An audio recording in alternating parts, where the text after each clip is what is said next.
We started talking about billion-dollar businesses. Let me now end by talking about trillion-dollar businesses. Okay, so we had those 4 examples: Apple, Amazon, Microsoft, and Google, or Alphabet, that are now trillion-dollar companies. And there are a lot of companies that have, there are a lot of companies that have a lot of smart minds that can learn everything that I'm saying and hire the best, smartest minds and don't become trillion-dollar companies.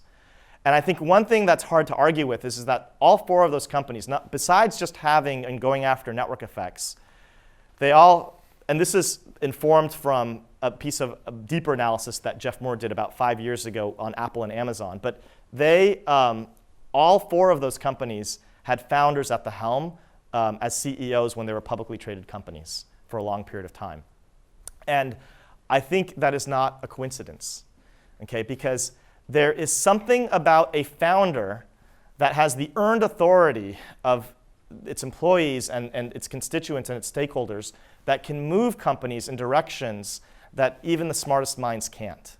And there's something about the founder experience of starting from 0 to 1, where you go through your own journey of getting knocked down and knowing who you are, and being able to actually get in touch with that core inviolable spirit that exists in bad times or good. And this is sort of a time of reflection.